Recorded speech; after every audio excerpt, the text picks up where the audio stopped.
Hey, I'm Robbie Kramer. You're listening to the Leverage Podcast, where we discuss using your social skills to hack dating, travel, finding your dream job, and becoming a complete man.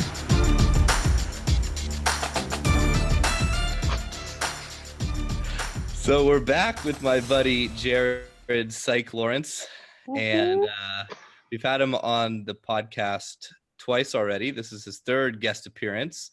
Good to have you back, buddy. If I get 5, I'm told I get like a coat. like SNL style. You get a special blanket or something. Take the okay. Let's go for something like nice. All right, yeah, we'll get a blanket. I don't know. A jizz rag, all right? You just kind of came out. Yeah, clean up after sex blanket. Yeah. Fuck, you're whoring yourself out for this podcast. Here you go. Here's your jizz rag. Jesus. Well, after that, let me give you an illustrious introduction after the blanket. So you are the founder of modernflirting.com, and you've been around doing this stuff forever, like me, probably around 10 years or so. I have a ton of awesome content. One of the only guys out there right now who's doing a really total expert on social engineering, on social skills. Today, we're going to be talking about sales and persuasion. That's such a huge component of everything that I promote, because if you can't sell, then how are you supposed to sell yourself, right? Well, my mentor said, you're always selling, and if you don't know how to sell, then you're just selling yourself short. Yeah, there you go. And, when I first got into personal growth, I remember thinking I'll never be a salesman. I don't have any sort of idea how to sell. It feels weird to me. It feels pushy. I never want to be that guy who's on the phone, or that telemarketer I get calls from. I don't want to be that guy. And then here I am later. Yeah. Here I am later, many, many years. And I mean, selling is my livelihood. Yeah. Honestly, it's everybody's livelihood. I think selling, you're constantly in the state of selling yourself. You're constantly in the state of, even if you do an employee job, even if you're a burger flipper at McDonald's, you're selling yourself that you deserve that job, that you should stay there, that they want to keep you day after day. You're constantly selling yourself to either your employer or to new prospects and customers. It's something we do every day in life. I think the biggest apprehension that people have around sales is they don't want to be pushy, or they don't want to be, because no one likes feeling pressured. No one likes feeling forced or kind of cajoled or in a corner, having to say, we don't like to say no. At least I don't like to say no to people. Maybe I'm a more agreeable type of person. Some people who are less agreeable might have no problems. They're like, no, you suck. No, thanks. Right. My former business partner was incredibly like that. Yes. No qualms about it. What are you trying to tell me? Get the fuck out of here. I literally cursed with them. Like, you're fucking idiot. Just do it. What is wrong with you? I'm like, oh shit. He had no qualms about that kind of selling. Well, I mean, I just feel terrible. I'm the guy that I really hope homeless people don't approach me, because half the time I'll give them money. I really hate saying no to people. I guess because I've been in that situation. My very first job out of college, even though I told myself for all the time in college I won't have a sales job, my first job out of college was an internship, was working for a commercial real estate company. And they gave me this huge list of people that owned multi-unit properties, and my job was to get on the phone and get a listing contract, basically become their agent, which is Jesus, it's fucking impossible. Yeah. So it was one of those situations where I came in as an intern. They didn't know what I should be doing. It's like, all right, just put this kid on the phone, let him dial for dollars. And be disheartening and beat your self-esteem down into the mud. There you go. Here's impossible tasks. Have fun. Yeah. That I lasted about a month and a half in that internship. I wonder why. I can imagine. Brutal. And then, many years later, I learned one of these sales techniques. They actually called it heart selling. So not hard selling, but heart selling. Sure. And it was a kind of a guided discovery process that you take a potential prospect through to find out, what they were looking for, what their pain was, what sort of emotional things they were dealing with, and then found a solution. And the solution happened to be, if it happened to be something you were offering, then that would be a good fit and you could potentially close the deal. So that, I went from like cold calling, dialing for dollars in a boiler room, working in finance, to learning like this, this heart-based woo-woo stuff that was taught by hippie dippies from Santa Cruz. So I've kind of had my whole run the gamut in sales, but tell everyone about your background.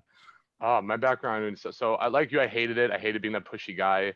I kind of fell into sales, and then I started teaching sales to people, just like pickup or getting better with women. I realized it is a skill set like anything else, and you can synthetically learn it. And in the market of salesmen, whether it's for cars, cold callers, whether it's for any service, really what you get is that what I found is a world of naturals, guys who are just, they get it or they don't. And when you actually go for sales advice and you ask these people like, all right, how do I sell? How do I get better at this? Because I need to, make more money. They give you a lot of generic advice, like always be closing. You got to just put yourself in the right mood, in the right state for it. You have to, you got to like not take no for an answer and handle an objection by telling them how great it is. If they're somewhat decent, they'll tell you, some little bit better advice. Something like, it's not about features, it's about the benefits, which is 100% true. But very, very rarely can people break down what makes good sales and the science behind it and the tactics behind it. And that's the shit I love. I have 7 years of formal psychological training in college, grad school, and I didn't give a shit about what they're teaching in class. All I read about was attraction, persuasion, how people work, the social psychology. I really didn't give a shit whatever the professor was talking about. My head was buried in books on these kind of topics.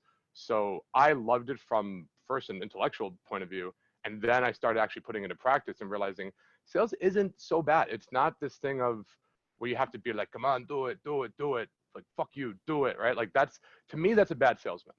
So we have this perception, first of all, where we see a guy, it's like, look, here's a pen, you need this pen, do it, and you're like, no, and I'm like, well, fuck you, I'm gonna convince you to buy this pen, okay? To me, already that frame, that idea is a bad salesman. The idea of a good salesman is to create what's called frame alignment. It's the idea that I don't want to force you to buy this. I want you to come to the inevitable conclusion that you need this. I can't convince you. I can't tell you shit, okay? The idea is you have to convince yourself and see it for yourself of, hey, you know what? I could use a pen. Right? Jordan Belfort's famous saying like, sell me this pen. Yeah, sell me the pen. Sell me this pen, right? Like, sign the paper. Yeah, sign the paper. Here, write down your name. I'm going to show you a cool trick. Like, oh, well, I need a pen. Aha, I got it. Right? Like it's creating the need, creating the desire, and the benefits of you get to write down and sign this contract and do all this cool stuff with this pen. Okay. So I want that frame alignment. I want the person I'm talking to not feel like, oh man, I got, he tricked me and got me to do this thing. It's more of the idea of, I know this is the best thing that could happen for you, whatever this product is, the offer, the service, the product, whatever. I know in my heart it's the best thing for you. So therefore, I have to show you why that is, and you have to come to I have to lead you down a path to show you the inevitable conclusion that yes, this is the ideal thing for you. Now, personally, I can't do that unless I fully believe in a product or the service. Like, I don't know, maybe guys, there's psychopaths out there who are really good at selling stuff that's obviously not good for the person. To me, I think that's the first, I feel exactly the same. And I think that's the first mistake a lot of people make, or that could be the first, reason why they don't want to have a sales job, because they feel like they're going to be selling this thing, working for this company that they don't really understand, that they don't really believe in. My next job out of college was trying to sell CEOs on the idea of going public. Right. And I had a whole script, and my job was to cold call CEOs of certain companies that we were looking to target, but I didn't even know why it was a benefit for them to go public. And that's the first, that's the first thing. Whatever you're selling, whatever you're doing, before you go to the scripts and the techniques and the tactics, you have to get to the why. It really is a mental internal thing, because the real reframe is, if you understand why this is so beneficial for the guy that you're talking to, if I understand why this pen really and truthfully will benefit your life, now the feeling becomes it is a disservice to not get you to own this pen, because I know it's going to benefit you. Does that make sense? It's like trying to, I always talk about in my mind, I'm trying to sell the cure for cancer to a guy with cancer who just doesn't believe in it. It's like, if he doesn't believe in it, like, this could save your life.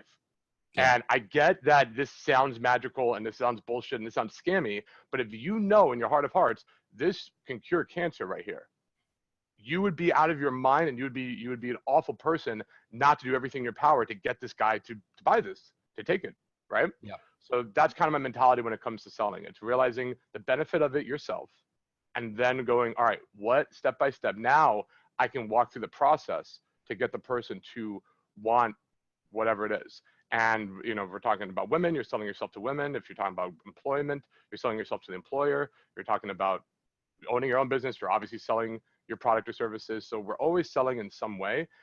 But it comes down to the first initial belief of, I have to believe in the value and benefit of the product, whether it's me or whatever it is.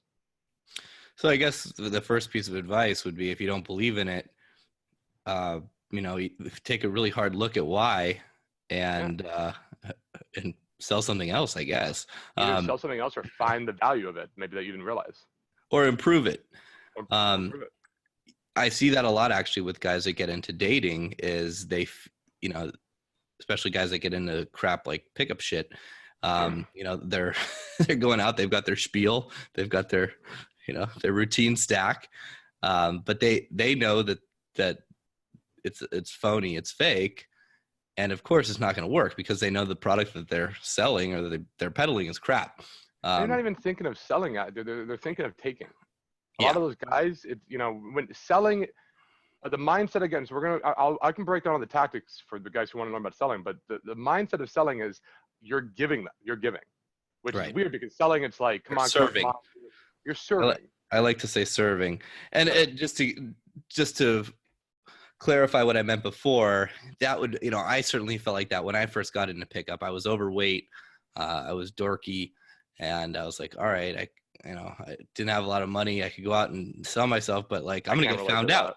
Can't relate at all. I'm going to get found out. Any girl I really want is going to, you know, even if I like get her in a bed, you know, trick her to give me her number, some bullshit like that. Like, I'm going to get found out that you know, she's going to leave. And, you know, that's what happened in the beginning. Then I was like, oh, you have to work on yourself. Well, these stupid pickup guys didn't tell me it's about personal growth or anything. So, end rant there. But getting back to serving, you know, that's kind of the come from for me. It's how can I serve this person? How can I get, like you said, this cancer saving thing into your hands? You realize it benefits them, the entire dynamic changes. If it feels like you're trying to scam them, unless you're a psychopath, I don't see how you're a good salesman. Right. So that's the first mentality of it, right? I think another underlying thing with sales that a lot of guys don't realize, leads. So at the end of the day, you have to match a desire. You can't, there's something with marketing, it's a great quote or something, which is like, the market can't create the desire, it can only meet the demand. So for instance, if you're in a room full of pens, I can't sell you a pen. You have a room full of pens, it doesn't make sense. You're the most unqualified lead ever. And and honestly, what it becomes, it's a waste of my time to try and get you to see why this pen is better than that. Now again, frame alignment. I can get you to see things from my point of view, maybe of why this pen is unlike any of the other pens that you have in your room right now. Sure, but at the end of the day, you're an unqualified lead. So you want people who already have a pain point or a desire for whatever your product or your services. But it comes very down to that. You know, it's and that's marketing. Marketing is finding those people, right? Absolutely. Finding those people and then selling to them. So I think it's important to talk about the difference, right? Marketing is finding the people that need pens, and then selling them is the actual, yep. You know, here's why you need. Marketing is like, hey, pay attention to me. And selling is, oh, I have your attention. Let's talk. Let's Right. make this happen, right? But if you're getting the attention of the wrong people, right? Like if you, for instance, if you're talking about like pickup, if you go into a lesbian bar, probably not the best qualified leads, right? Like you're just not gonna find girls who are that down. I mean, it's just gonna make it a lot harder for you. Right. So a lot of times, what people think a lot. So what's funny is in sales, I would say like 80% of the sales is actually me asking questions Yeah. versus what most people think, which is, let me tell you about this. Let me tell you about that. Oh, Johnny got a secret over here. All right, let me tell you about the pen right here. Like people think it's like a smooth talking silver tongue. Like this Yeah. pen is amazing. Like no, it's honestly just like, let me ask you the questions. And ideally, what the questions do is they create a funnel that, again, the idea, the main objection, frame alignment, the person comes to the inevitable conclusion themselves that they want the pen or the service and product. Right. And Like so the that. person in control of a conversation when it comes to sales is the one asking the questions. And Yes. those people are talking way less because you ask a question, then you listen. So they have to be a much better listener than a talker, which is the That's opposite what of what everyone thinks. that's why a lot of times Yeah. people think like you have to be very extroverted and you have to be this really big talker to do sales. A lot of it's knowing when to shut the fuck up and just listen, right? Yeah, I'd say And most of it. Yeah. a lot of it, yeah. Yeah. And a big thing is when I'm listening, just like in pickup or sales, every single thing the prospect or the person says completely changes the dynamic, right? So for instance, if I'm trying to sell you, let's say, and this energy drink, okay, right? And you're saying how you already have so much energy and energy's great and it's amazing, and you're just, really you're just trying to like be really healthy and you're all about health and fitness, right? Now at that point, obviously the key thing about energy, it says right here, energy, right? My key benefit of this drink is that it gives you energy. But if I'm hearing you correctly and you're talking about how you already have all this energy and you're just on a health kick right now, all of a sudden I'm going to shut the fuck up about the energy benefit because I know that's not a pain point for you, or a desire, a care. Your care is health, right? At that point, I go, all right, well, fuck this. Hey, did you notice there's 0 calories? Did you notice that there's vitamin B6 and whatever? There's 0 carbs in this. This is a great healthy drink where you're not going to gain weight. You're going to stay lean. And if you just wanted like a nice drink, right? All of a sudden, the benefit, what I'm going to be explaining to you and the benefits change drastically based on what I just heard from you.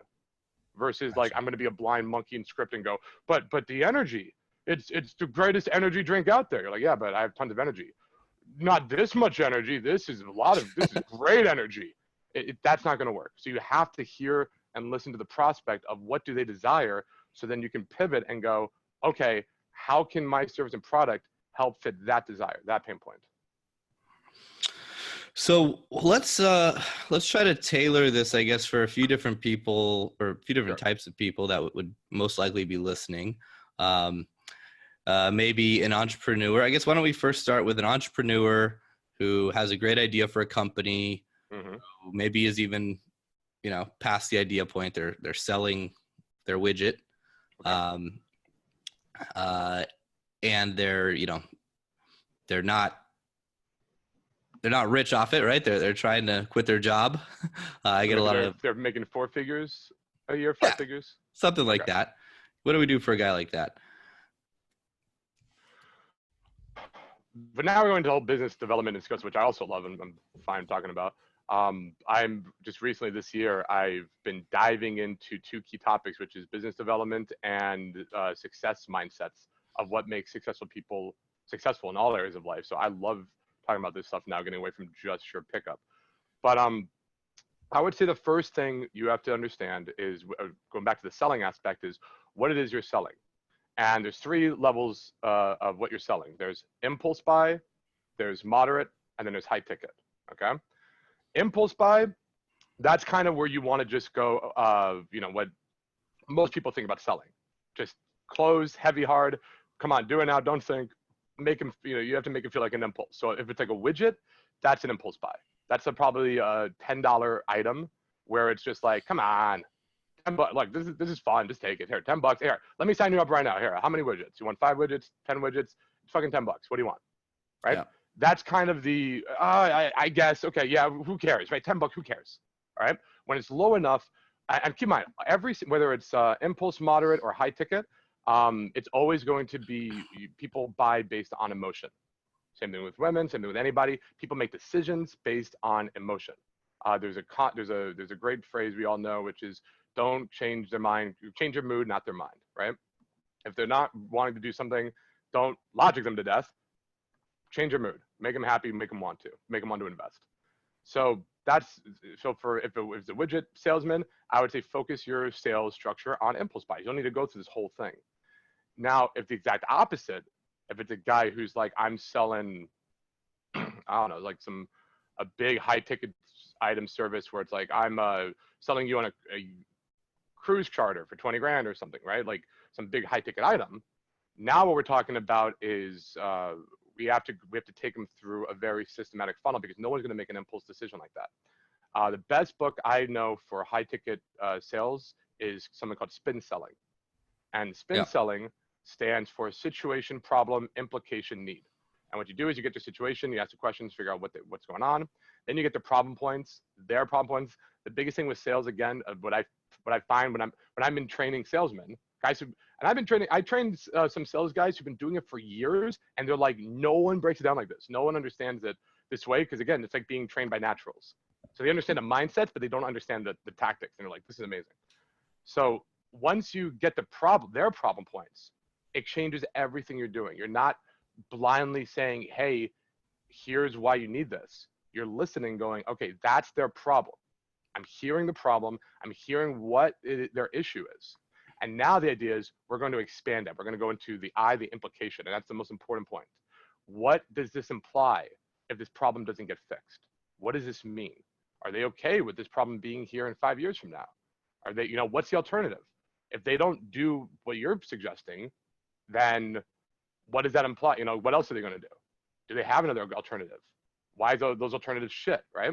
And at that point, we hit those implications. Now we go into the need, how this service and product, or whatever, this cruise will fit that need. It would be life-changing. It will give them memories that they'll never forget. It will allow them to de-stress and, come back a million times harder at their business because they had that amazing getaway. They, whatever it is that they desire and want, and we target that. Okay.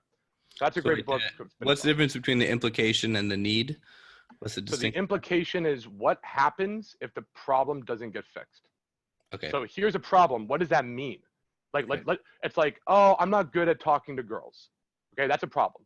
The implication is you will never have a son. You will die alone. You will be lonely and miserable for the rest. You sound like, oh my God, that's so much.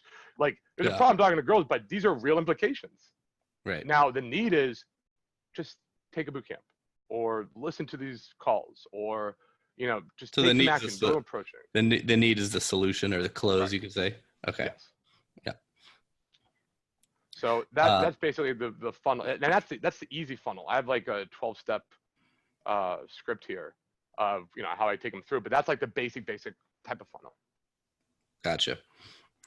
I learned spin selling way back in the day. I'd forgotten what the SPIN stood for, but I learned it in that other, that heart selling thing I mentioned earlier was a spin-off of spin selling, which just used a little bit more, lovey-dovey, touchy-feely sort of stuff. I love it. I can't fake it. That's the one thing. But by selling what I personally am passionate about, one of the big things is I want to demonstrate and show the person that I care, and that it's honest and it's authentic, and that, which is stuff you don't think about with sales.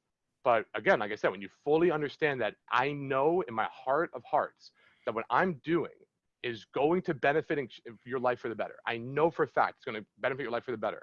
Then I'm going to fight tooth and nail to make the person understand and see that, and earn that person's trust, show that person I care. I've had it before where I had a guy offer me $10,000 for a one-off deal, and I told him no, and said, you need to be paying me $2,400, not $10,000, for this ongoing mentorship that I offer, because I don't believe in one-offs. Like, I'm not going to sell something I don't believe in. He's like, look, I want a quick fix thing. I want 10 grand. I want to throw money at this problem and do a big intense thing with you, and then that's it. And I'm like, that will not work. 100%, that will not work. And it doesn't need to. You don't need to pay $10,000 for this big month or whatever. All you need to do is pay $2,400, which is less than most boot camps. And I will give you 6 months of ongoing mentorship. And he goes, oh, that's a big commitment. I can't commit 6 months. I'm like, what the fuck are you talking about? Like, I'm telling you exactly what to do, giving you more That's the service. type of guy that would come and do the, pay the 10K and then charge it back or ask for a refund because this didn't work. And you're like, even if he did, of course not. let's say he was just like, here you go, and he disappeared, whatever. It's still in my mind. I know that wouldn't work. That's a scam, and he just wants it because of other marketing that's out there. Right. So I'm literally arguing with this man that don't pay me 10 grand, pay me a fifth of it, right? Like pay me 2,400, give me, like a fraction of that for more longer service because that's what I believe in. So, and it has to come down to that. You have to sell what you actually believe in and understand the benefit. Does the spin selling model work for all types of selling? I mean, there's a specific, yeah. So what does it? What sort of models does it work for? Obviously, it works for selling a service. Right. So if you do a product, spin selling works for anything that's, I would say, over $2,000 or $3,000. And it's service based, you could say. Like I couldn't sell product. You can sell cars that way. You can sell a product. How about I'm the founder of a startup and I want to sell equity in my company? Easy. Give me. Do you? If I say give me $10 right now and I'll give you 100, would that be worth it to you? When? Yeah. Right. Like if you give me $10, I give you 100. Is that a good deal? Yeah. Okay. But that's in the spin selling model. No. That's a different mindset or framework, right? So that would basically would be every time we do a pitch, I call it, it's a reframe essentially. It's a way of looking at it. Because again, remember, sales, the whole point of it is frame alignment. We want the person to understand our point of view of why this is beneficial. So in this case, you're selling, I want to sell equity of my company. I'm like, well, the reason you're selling equity of your company is because you're CEO, you want to make money. You're right. You wouldn't give up equity not to make money. That doesn't make sense. Right. So the idea is if you give me the equity, I will give you a return on that investment. I'll give you more. So it's an easy understanding of, look, without getting into all the whistles. If I didn't believe you, I'd be like, what are you going to use the money for? And you have to tell me for this and that and the other. And so like, that's where it comes. The business plan. Right. Now we're getting to the objections of either you don't trust me or you don't trust yourself. And that's where I have to handle that objection and earn that rapport, earn that trust. But that's the easy reframe to it. What about asking for a raise? Because you could say that's a sales conversation. So, yeah, 100%. So I've had guys get tons, a lot of my guys were programmers. They worked for Google. They worked for YouTube, which is the same company now, Facebook, Oracle. I've had guys who get raises in all these kind of areas. What you want to do is you want to basically know when you're going to do the raise. You don't want to just do it randomly, right? You want to pre-seed it and pre-screen it. And you basically want, I would say it's like a 2-week system where you first go up to your boss and you go, hey, I really want to step it up. How can I be of more service? How can I help out more? I don't know. I want to step it up. Right. And they're like, oh, like that's not what they're used to. They're used to guys coming in and like take, right? So look at Timmy, his initiative is really good. We need more people like Timmy here.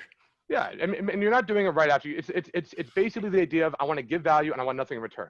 At least the perception, right? You're just like, I'm really like this job. I'm really appreciative of it. And I want to know how I can step things up. And you're like, well, I mean, I got this work on my desk. I don't want to do it. If you want to take a stab at it, you're like, I'm done, deal. And then for 1 week, you show them you're stepping it up and you're constantly pre-screening the value and you're saying how we are winning, but it's always your accomplishment. So basically you've done something. Like, let's say you just got a sale, right? You made a sale for the company, or maybe you just created a new program that's going to save the company money. Whatever it is your job is doing, you then highlight it without making it sound braggadocious that it's about you. You make it sound like the company's winning. So it's like, so instead of saying, I just got a sale, by the way, did you notice, boss? I sold this guy for 20 grand. You go, oh my God, we just won. Like the company just made 20 grand off this guy. So we frame it. You go, we just got another close. This is awesome. How, boss, how can I do this again? I love it. Let's do it again. Is there another client you can show me? We just got a $20,000 close. The boss is like, fuck it. Like, this is amazing. It feels like your value is, I want the company to succeed. Every boss, every CEO, their baby is the company.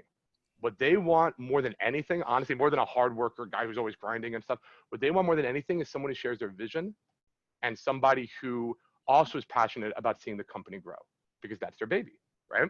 Sure. So when you show that to your boss or your employer, that I'm all about making this company grow, it's not about me, it's about this company, right? They see that for a bit. All of a sudden, you will become the golden child. You're the golden boy. You're the one where they're just like, this guy is amazing, right? Then when you have that conversation, you could say, hey, you know, I want to come talk to you. They go, cool, come in. Let's go talk to the office. And you go, look, I really want to grow here. I want to grow here. How do I go about doing that more? How can I grow more here? Because I love this company. I love what we're about. What would that look like? And then they'll tell you, like, well, the next step would be blank. This is blank, right? And then you can just outline, and you get them to say exactly what's needed for growth. Growth is just another way of saying raise, right? So if they say, well, the next growth, could be you're a senior VP or whatever, you're a senior of something, right? And you go, okay, what are the responsibilities? What are the compensation? What does it look like? You kind of like sandwich it in, the compensation part. So they say, yes, it's more compensated, it's more whatever. And now instead of just going, hey, give me more money, you're saying, give me the roadmap to more money. I've already proven I'm your guy. Now give me the roadmap. What criteria do you need to hit? A lot of times they might not even know. They might just be like, well, you just gotta put in the work and whatever. I'm gonna go, okay, awesome. So far, what would you say? What would you see to my work? What can I improve on? What have you liked or not liked? And they're gonna just be like, honestly, you've been doing great. You've been doing blank, blank, blank, and blank. All right. And you say, okay, cool. Is it possible to grow now with the company? Then if I keep this work going the way it's going, can we negotiate on my position, my compensation, my leadership roles here, because I want to be part of this company's growth. It's all basically everything I'm saying is, one, show me my roadmap to get to the next level. If they can't do that, then make a case of how I'm already done it then. Or if they can do that, then it's just hit that out. Honestly, just like, let's hit that out. And it's always in terms of, don't give me more. It's basically, let me be a bigger part of this company and culture that I love and that I care about, so that now you obviously want to pay me more because I'm a more vital, important role. Right. I'm providing more, and obviously they're going to feel like they need to be compensated. Actually, it happened recently with a guy I was working with. At first, and he didn't even ask for the raise. And it wasn't a strict, like, he was working for me sort of deal. We agreed to a joint venture. At first, he wanted 50%, and I didn't think it was worth that. So we negotiated down to 40. And then a few weeks later, he was doing such a good job, and I saw it required a lot more work than I thought it originally did. I'm like, sorry, man, dude, I'm going to, you absolutely deserve 50% for this. And I sent him that out of the blue in an email. Good. So if you're working with fair people, then they'll want to pay you what you're worth. Yeah, I mean, not everybody's going to be fair. I mean, that's great. I mean, but it's more of, everybody's going to be somewhat selfish. You can't expect that, obviously. You can't expect that, but yeah. It's great that you did. I mean, obviously, when you have a fair person, it's great. But if you have to make a case, though, so that's why the first week, just step it up. If they see it and they offer it, that's ideal, right? It's great. That's almost never going to happen. But what you can do is you can make yourself irreplaceable. That's what I did at my second real sales job. Was I raised so much money for the company that and I raised like 50% of their clientele, which put me in a position of fuck you that they talk about in some movie here or there. I forget. And I was like, all right, here's the deal. I don't want to work from the office anymore. I want a country club membership, because that way I can prospect for new clients easier. And I'm really good at golf, so it's an easy in to talk to rich people. Buy me the country club membership, and I'll work from there instead of coming to the office. And they're like, no way, we're not doing that. I'm like, oh well, I mean, I have this potential offer at this other place that will let me do that. You let them know, like, you're not my only option. I have Right. options. Once an employer knows you have options and you're irreplaceable, then that's when you're going to bend over. Totally. Okay. So that's the bend over or a walk approach. Yes. Well, it's I wouldn't. You don't want to remember. People make decisions on emotions. If you get them angry, Right. they might just do it out of spite. Like, well, you think you're gonna walk out? Fine, fuck you, I don't need you. Even if they do, they might cut off their nose and despite their face. So I wouldn't Yeah. say like, hey, if you don't do it, I'm leaving. Make a decision, bitch. Like, I Right. wouldn't go like that. It would be more like, That wasn't my attitude either. of course. Yeah. It was just like, look, I do have. It was It's more cool like to tell the story like that, though. I felt like a badass. it would be more like I like the company here. I like this culture. I want to be with this company.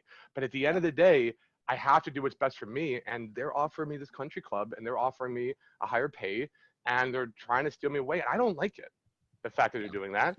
But Right. at the end of the day, I got to do what's best for me, even though I want to stay here. So if you can at least just match it, oh my God, I would love to be here with you. It's like, fuck. All right, fine. Yes. Okay, fine. We'll match it. Just stay right here. We need you. All right, I got another good one. This is totally back to dating related. It always comes back to dating. All right, so you don't want to be in a monogamous relationship. Maybe you don't believe in monogamy. How do you sell a girl you're casually dating who wants something monogamous on continuing to date you without that monogamous framework? So I know exactly how to do it. It's just not the most PC thing. I'm trying to think of like what's a good. I have a pretty PC one. Okay, I'd rather hear yours because mine's not. I know exactly how to do it. I want to hear yours. I have a live example actually. I did on text and I showed some of my advanced guys how to do it. All right, screw it. I mean, okay, I'm all about influence, not manipulation stuff. But at the end of the day, like sometimes it's all about frame of mind. They see things from your point of view, and I want to preface this by saying there's no such thing as mind control. So at the end of the day, people are going to make their own decisions, and people are going to do what they want to do, right? Right. And use this sparingly, I guess. Problem is, I teach everybody's going to start doing this shit, and it's going to. It'll lose its luster. No, it's not even lose its luster. It's like I'm worried, like women are going to be like, "What the fuck," you know? Like I want to be good to women, so. Yeah. But I guess women, honestly, if the women listen to this, they can do it to men too. I'm pretty sure it would work in reverse. I don't know why, but they can get something else out of it. So basically, when we have a relationship in the forums, and you get a girl who only believes in monogamy and all this stuff, you know, she has her set ways of thinking. So this is called frame transformation, where you have to kill. There's two ways of doing it. You have to do frame transformation, which is killing the pillars of whatever the beliefs of the monogamy are. The second way is just downplay and reframe what the relationship actually is. So the first way is, why didn't she not believe in monogamy? What is supporting that? And you have to systematically kill those things off and show why it's ludicrous, it's stupid, it doesn't make sense, yada yada. Okay. And there's many reasons why she might believe in monogamy. It could be religion, friends, her upbringing, whatever the case may be. That's why it's kind of like, do you really want to like? I don't really go that route. That's kind of like a more dark route. And an easier, the more easier one is just downplaying what the relationship is, and then if it grows, right? So I'll give you an example. You know, there was this one girl who I ended up sleeping with, and she says, "I know you're in open relationships, you know, but just so you know, I'm not that kind of girl. I don't do that. So this, you know, like, if it's gonna be me and you and nobody else, I'm a psycho bitch. I will go crazy and cut a girl." And I'm like, this is exactly what I don't want to hear. This is awful. But I'm just like, yeah, no, it's cool. No, it's great. Like I could totally see myself doing the monogamy thing with you. Like you're different. And like, like I'm just like saying what's needed at that moment. Right. And she goes, okay, good. And I'm like, yeah, no, it's fine. In my head, I'm like, all right, well, this has to be all reframed. So later on, after, you know, again, this is not going to work on a girl who's not attracted to you. She had to be deeply attracted to me. There had to be a connection for me. Now that she's attracted to me and into me, a week or two later, the idea is I create a fight over nothing, because a relationship can't be reframed or reforged if everything's all hunky-dory. You have to have a fight, unfortunately. So she thinks she called me a man whore or something because she read my book and, you know, all this stuff. And I basically act very mock offended at the idea that she would call me a man whore. How dare she? And like, that's, you know, I have changed and how dare she judge me like that and whatever. I'm laughing because like, I know you so. I'm just I'm just like, how dare you, ma'am? Right? Right. like I am I'm changed. appalled. I'm appalled at this. And she's like, well, I mean, I didn't think it was that bad. And da-da-da. I'm like, no, that's kind of messed up. And if that's how you see me, then this isn't even going to work out. Honestly, like if that's how you see me, then we shouldn't even be together. We should just be friends then. A complete willingness to walk away. Screw this. I'm cutting this off. How dare you? And she goes, well hold on. I'm like, I mean, what do you mean? And I have it literally like a random thing. And I'm just like, well, you need to make a decision, you know, like if that's how you see me, then we should just, you know, we should just be friends. Is that what you want to do? Do you want to just be friends then? And she goes, no, no, you know, I didn't think it was that serious. And I'm like, oh, ding, ding, ding, perfect. Because she's like, you don't seem like the guy who needs to separate the two, right? Friend or relationship and thing. And I'm like, well, here's the deal. I'm the kind of guy who, you know, I'm not really looking to go hardcore to dating right now. And not, like you said, I'm not a man whore. I'm focused on my business. I'm focused on this other stuff. You know, my whole thing is, it seems like maybe you want more, or you know, want this whole thing right now. And, you know, it can't be about that. I don't think you can handle just something chill, fun, and casual. So you know what? Maybe it's better we just be friends. And again, she's attracted to me. She likes me at this point. And so now it's like, fuck you. I can handle it. How dare you? So she's saying, no, I didn't really see you as more than just what it is anyways. You know, like, I wasn't thinking it was going to be super serious. It just seemed like fun and casual to me. And I'm like, okay. I mean, if that's what you're okay with, if that's what you want, then sure. Then I guess we can be more than just friends. If that's really what you want and you think that's best, and you're like, yeah, fuck you. Yeah, I absolutely want, you know, that's what I want. I'm like, okay. Right. So it just downplayed a relationship from, okay, we're going the direction of like boyfriend, girlfriend kind of thing, to, wait a minute, you know, we're fighting over some nonsense. You know what? Maybe it's better we just break up. Like it's almost like let's just be friends. Yeah. And then she's like, wait, I don't want that. I've still tried to, still want to be around you. And you're like, well, I don't think you could handle, you know, just fun, casual shit. You're putting like a challenge frame on her. And you're just saying, like, you're kind of ruining it. Like, I don't think you can handle this. So now she will argue why she can handle that kind of relationship and why she's mature enough for it and why she can, you know, do something like that. And then you go, okay, if that's what you want. And now you've downplayed a relationship to this, where it's open, and then it can just start gradually growing. Now, as it grows and a more, you know, a love takes over and more connection starts beginning, now you just have to go into the value points and the framework and ideas of why an open relationship is better than a closed one, how it's more successful. It's funny because basically, unless I misunderstood, all you did was flipped what she did to you. Mm-hmm. And created kind of the exact the same situation, but you flipped roles. So in the first role, there was a little bit of a fight, right? Mm-hmm. And you were on the defensive, and she was like, you know, I want this. I'm this type of girl. Like, you know, it's either me or it's no one. And you're like, oh yeah, sure. I disagree, because if I fight that, she's gonna dig her heels in and go, fuck you. You're not what I'm looking for. No, exactly. You can't fight that. Right? You have to wait for another time, because she's in that aggressor situation where she's like, it's my way or the highway, and you know, we can be friends or not, right? And she's not in a let's talk about this sort of emotion. State. Right. Yeah, she's not in that state. She's like, this is how it is. And all you've done, it seems like, is taken a situation, created a, you know, a situation where you're not in a agreeable, let's have a dialogue. Well, I made a fight where she feels she's at fault. She called me this man whore. How dare you? Yeah, or not even, I don't even know if it needs to matter that she's at fault, but now you're in a disagreeable emotional state. Mm-hmm. And she's going to say, okay, sure. Like, you know, she's going to go along with your stance, because she doesn't want her to lose a relationship either. Correct. And now you're in a place where you can have an adult, like, you know, later down the road, you're in a place and it's frame open expansion. Dialogue. Yeah. It's frame expansion, because we both agree. Now, again, it can change later, but basically the expanded frame is now, if we were to be boyfriend, girlfriend, it would be monogamous. But since we're not, we can just have fun and see other people and do our own thing. So Right. it's like, you're right. If we were dating and boyfriend girlfriend, of course you'd be, you'd have your way. But since it's not that, we can just have fun, date, fool around, and then both see other people. Right. Right.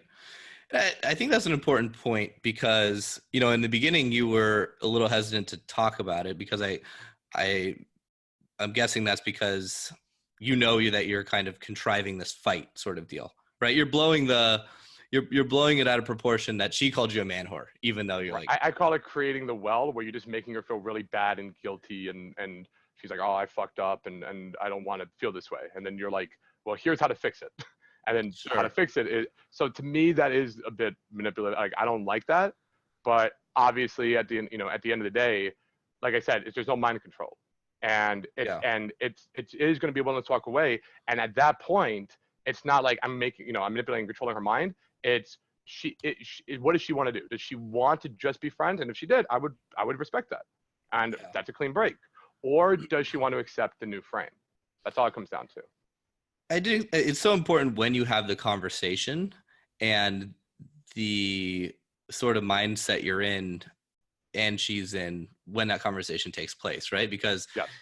if she's in a closed off, right, she caught you cheating sort of thing when you didn't have any sort of, understanding or agreement in place. We're like, what do you mean? It wasn't cheating. We were open. Like, we weren't open, right? That's not a place to have a loving conversation. The Ross and Rachel fight.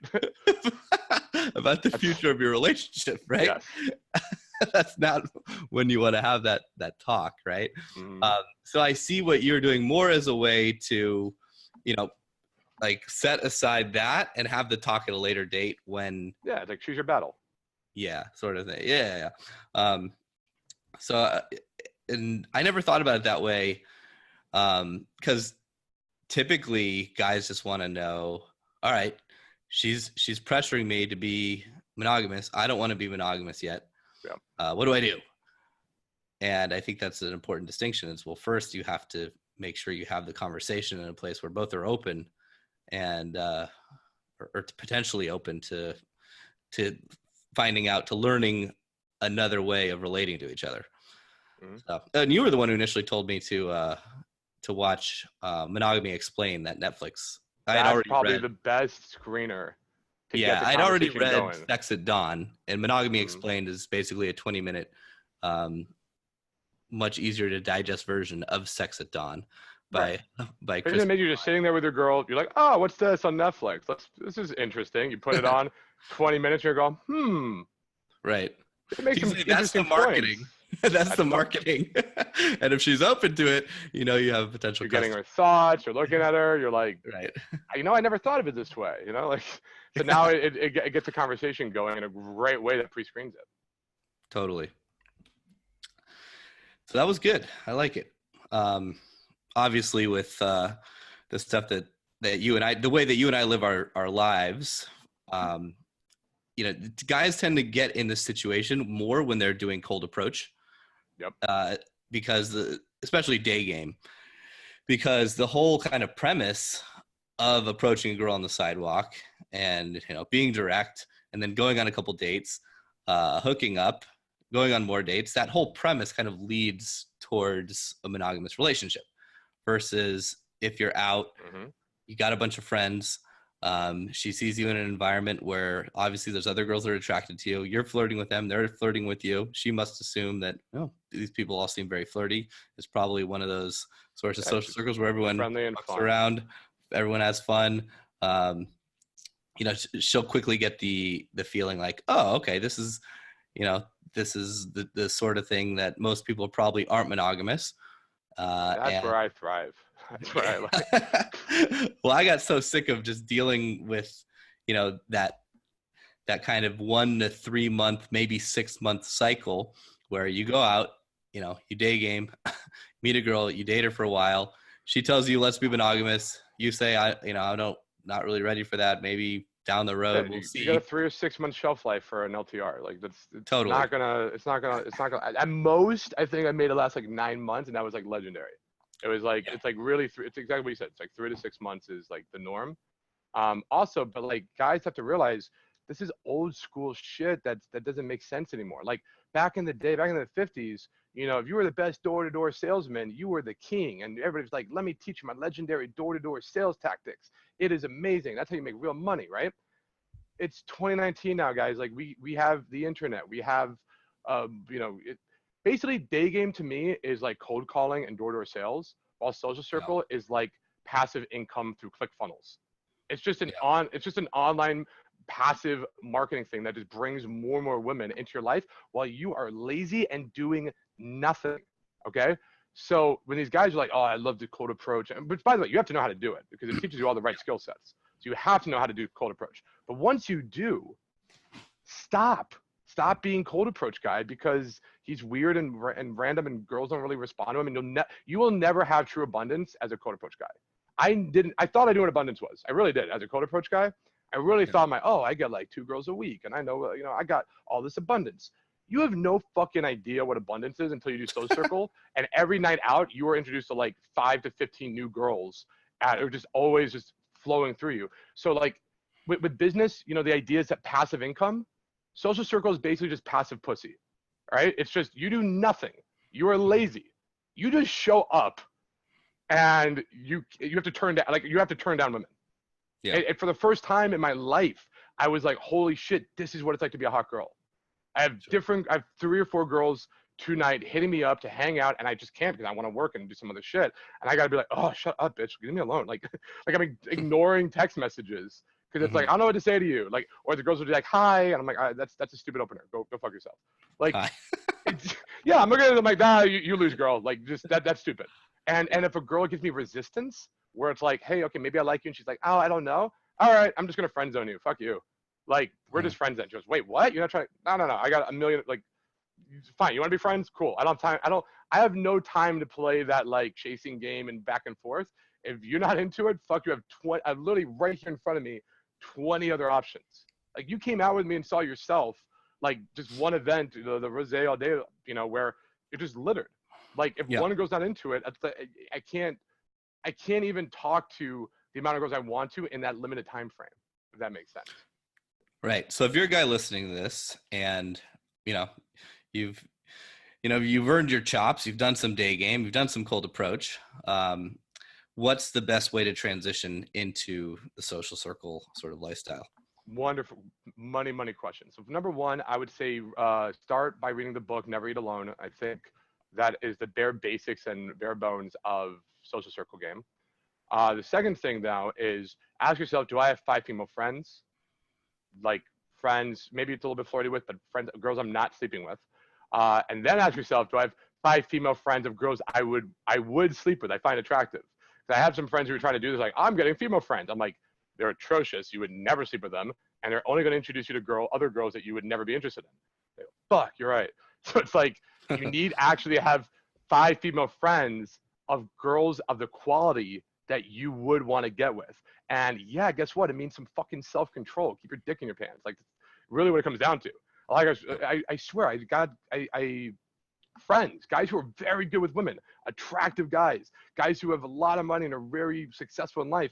And like, I just can't do it. I meet a girl and she's sexy. Like, I have to hit on her. And I'm like, that's so short-sighted. You're an idiot. Yeah. But you have to have the self-control. That's the hardest piece. You're not, you have to. Mm-hmm. But for whatever reason, I'm okay. Like, I'm just like, you know what? If I'm that horny, I'll just go jack one off and like, I'll come back. Like, but for whatever reason, guys are just, they're just so short-sighted where it's like, I have to game this girl. No, you don't. Get 5 female friends of girls that you would want to sleep with. Have that self-control. I guess that's the hardest thing for guys. And now you have what's basically social currency. That's kind of what I imagine it, right? So for example, I could pay for a table. I could pay to party with the DJ. I could pay money to rent a yacht or a boat. I could pay money for a lot of things. And like, I could pay money for a dinner. Or I can have social currency. I can show up with a bunch of women because my 5 female friends will each bring out, 3 of their friends, right? Because no girl just comes out by herself. So now all of a sudden I'm rolling with 15 girls because my 5 female friends brought out 3. Well, a restaurant, if I'm bringing 15 girls, attractive girls, they'll be like, here's free appetizers and dinners on us. I go to a club, they're like, you have 15 girls with you. Here's a free table and free bottles on us. I'd see a guy with a boat. He's like, wait, you have 15 girls? fill up my boat with them. Bring all your girls and come on my boat. I'm like, done. Now I have a free yacht. It's social currency. Everything's free. Free 99. Just everybody wants to be around the girls that I have here. Okay. So from there, all of a sudden, now with my social currency, I now go and I meet two types of people, the value connectors and social connectors. And the other type of person, so there's value connectors, social connectors, ultimate connectors, and then social dead ends. A social connector is the first kind of person you want to meet. And a lot of times a social connector can be a girl, by the way, so keep that in mind. A social connector is basically just somebody who knows a lot of people. It's what you want to be, okay?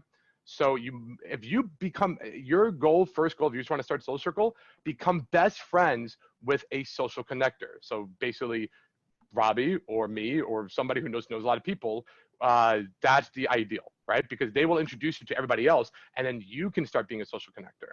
And there's certain ways to go about making friends with them and what not to do with them, but that's a whole nother story. The second person priority you're going to meet are value connectors. Value connectors, they might not necessarily know a lot of people, but they have access to something that's very valuable to help a social circle, aka the bouncer at a club, or the promoter who can hook you up with a free table if you bring the girls out, the guy with the yacht who's like, yo, bring girls and we'll ride out of my yacht, right? The guy with the mega mansion penthouse, the guy who helps organize a festival, right? These are value connectors. They're not as good as social connectors, but there's definitely people you want to be friends with, and because they're going to help out the circle. They literally add value to your circle. And then there's the ultimate connector, which is just both. They're a value connector. So like maybe basically like a club host. He knows a shit ton of people and he'll set up free tables for you. And he knows where all the best parties are. That's the ultimate connector. And maybe like I have one here in San Diego who, you know, he's not only does he throw these, like the party you went to was the one he threw and he had me help throw it. So he's like, you know, runs like the second biggest promotions company here. He gets free tables whenever he goes out. So value connector, but he knows everybody. So he's also a social connector. So he's just like the ultimate connector. He's got this like mansion that he offered me to live in with him. And I'm just like, this is unreal. So he's like that guy. All of a sudden you're like, look, I want to make that guy my best friend because he's social connector and value connector. And then you have social dead ends. There's nothing intrinsically wrong with a social dead end. It just means they can't do any of the above. They have nothing to add value, tangible value to a social circle other than they're just cool, I guess. You know, they're like, they have, which is granted, that's fine. And that's probably what you want to start off as a value connector is you just give a lot of good emotions. You give value in that way. But they basically don't know anybody. They have all they do is they spend their time at home and they're hermits and they just Netflix and, you know, that's all they do, right? So that's a social I guess there's dead end. different tiers of social dead ends. There's like there's the you know, the good looking wingman that you have who's, but even that's a value connector. But he never brings girls, so he's kind of a social dead end. He just smooches your girls. Oh well, then that's a problem. I mean, now he's taking that. But no, but seriously, like for example, I have a friend who does not quote approach at all, but he's extremely good looking, and girls will come up to us and talk to us just because they see his muscles and shit, right? To me, that's still a value connector because he's basically making me look good, and he's bringing value of his looks to make other hot girls want to be around us. Now, sure, maybe he gets. Maybe he gets the top of the lid of the 10 who's just into him for his looks, but I'm talking to her, the 9, her best friend right there, and all they're into is the looks aspect, right? I'm not going to compete with him on that. Still a good wingman, you could say. But still a good wingman. Yeah. Okay, got it. So social dead end is just someone who provides no value. They provide. Now, they could be like a lot of times your old high school buddies. You know, you're like, man, they're fun. I have good memories, yada, yada. And I'm not saying like cut them off. And so one rule it's not good for social situations. Go to dinner with them, grab coffee. Don't bring them out to the nightclub. Yeah, you have to realize like this person isn't helping social circle. Like there's strategy and then there's rapport, value and rapport. Now, honestly though, I will choose rapport over value every single time. So for instance, I have rapport with you, Robbie, right? So when you came in and you were visiting San Diego, I had my ultimate connector friends offering this mega, you know, DJ booth here at Omnia, whatever. And I'm like, no, I'm not going to choose that. I'd rather choose rapport and hang out with a friend, you know, with you who I haven't seen in a long time because that's more important to me, right? Yeah. So I appreciate that, buddy, because that was fun. It was fun to shoot the shit. We went out. Wasn't a lot of girls there. We were hang out. But it was just chill and fun. And then luckily I was able to show you my world the next day and bring you to the event and party I was doing, right? But at the end of the day, I do think that's important for people who are developing a soul circle to not get lost in just the value aspects. Where if you have to make a choice between value and rapport, I would say choose rapport because that's going to build loyalty. You're going to build investing in people. You know, it's Otherwise, not just just become a sociopathic fuck if you only choose value. yeah. I mean, there's still strategy to it, but it's definitely just better for the soul, honestly. For sure. Well, that's a good place to leave off, because I think the prior podcast we did, or the one we can do next time, kind of went into more of the social circle stuff. But I love the setup of it. So listen to the last episode that I did with Jared if you guys want to check out more on social circle, and we'll probably do some more shit in the future too. Which is all just a subset of social influence. Honestly, that's everything we talk about. Just goes down to back to how do we socially influence our surroundings. Totally. So tell people where they can go to find out more. Modernflirting.com. What else? All right, shameless plug. Here we go. So, by the way, the outreach, I got emails from a lot of the guys, viewers listening to this. Thank you so much. I got a lot of kind words. I'm not going to go through every single email, but you guys are amazing. The people who listen to this are just absolutely amazing. Like always, I'm happy to give you guys my book for free. I'm happy to answer any questions you guys have for free. You know, with that said, you know, we're talking about sales and benefits and whatnot. I 100% do believe in my program. And I know that if you are somebody who's listening to this, chances are you want a life with a bigger social circle. You want a life with more social influence. You probably want a better dating life, you know, whatever it may be. I would love to talk to you about how, you know, my program can benefit you in all these areas of life. And if it's not a good fit, it's not a good fit, you know, whatever. But again, I passionately believe in it. If you want my free book, or if you want to talk about it, how we can change your life now and get you living a lifestyle is very similar to me and Robbie, and eventually hopefully bringing you into our social circle, just hit me up, message me. You can find me on Facebook. That's the easy one. You can see all my fun my fun adventures. Jared Psych Laurence, Laurence, Jared Psych Laurence on Facebook. Message me directly. You can also email me at psych, psych at modernflirting.com, or just check out the website, modernflirting.com. You can contact me there. Yeah, it's pretty easy to find, and I'm happy to do a free strategy session for anybody who wants it, because Robbie, your viewers deserve it. Awesome, dude. Guys, make sure you check that out. Don't miss out that opportunity to talk to Jared. He fucking knows his shit, obviously. And thanks so much for coming back on, man. It's been a pleasure as always. Oh, I love it. Can't wait for next time. 5 times I get the jizz rag. I'm calling it the jizz rag. Just blanket. Just blanket. It's ooh la la. Yeah, buddy. Later. Thanks for listening. If you want more, go to innerconfidence.com, and don't forget to subscribe to this podcast for the latest episodes.